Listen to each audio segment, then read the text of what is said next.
भगवान गौतम बुद्ध ने कहा कि प्राणी स्वयं अपने कर्मों के स्वामी हैं। वे अपने कर्मों की ही विरासत पाते हैं, अपने कर्मों से ही उत्पन्न होते हैं और अपने कर्मों के बंधन में बंधते जाते हैं। उनके कर्म उनके शरणदाता हैं।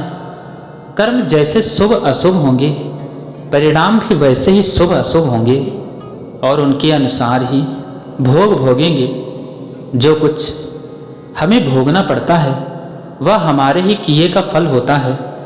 किया हुआ चाहे नया हो या पुराना, उसका फल अवश्यमेव भोक्तव्यम जरूर मिलता है। निष्कर्ष यह है कि कर्म करना हमारे वश की बात है। भाग्य हमारे अधीन है। हम जैसा चाहें वैसा भविष्य बना सकते हैं। कर्म का विवेचन करने पर ज्ञात होता है कि उसके उद्गम के 3 स्थान हैं: मन, वचन और कर्म। मनसा वाचा कर्मणा, मानसिक, वाचिक और कायिक। जो कर्म कायिक है सामान्यतः उसे ही प्रधानता दी जाती है, क्योंकि वही दिखाई पड़ता है। जैसे किसी को मारना या शारीरिक यातना पहुंचाना आदि सब कायिक के अंतर्गत आते हैं। वाचिक दूसरा वाचिक होता है।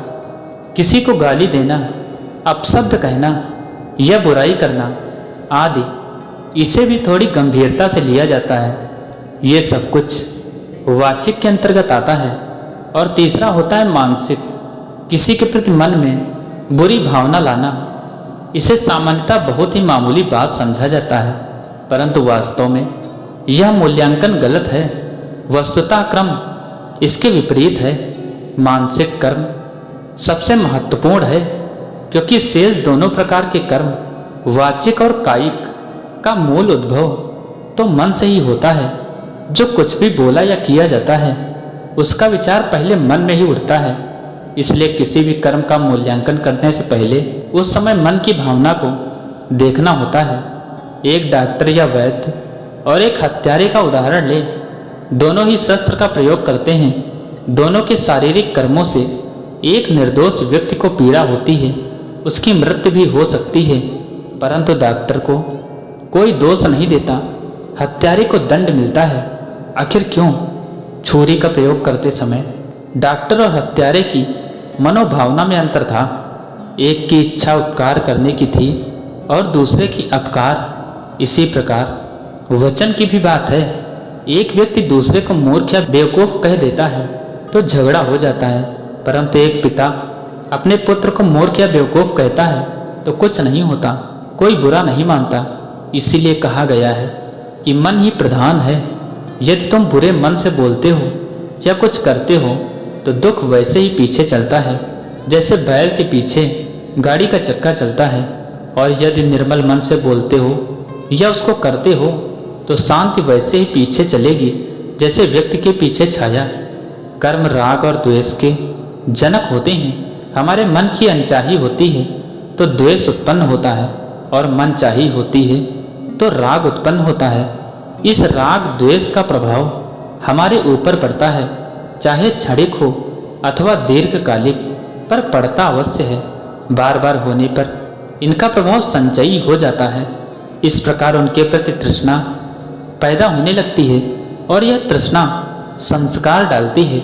एक उदाहरण से समझें तो हम इन्हें पानी, रेत या पत्थर पर लकीर की उपमा दे सकते हैं। जो संस्कार जितना गंभीर होता है वह उतना ही गहरा प्रभाव डालता है। गीता के अनुसार ये कर्म अपने संस्कारों के कारण 3 प्रकार के होते हैं: कर्म, विकर्म और अकर्म। कर्म क्या होता है? जो कुछ हम प्रतिदिन बिना प्रयत्न के करते हैं, जैसे खाना पीना, दैनिक कामकाज आदि। उदाहरण के लिए आप एक मित्र से मिलते हैं, उसे नमस्ते कहते हैं और आगे बढ़ जाते हैं, यह मैकेनिकल कार्य होता है।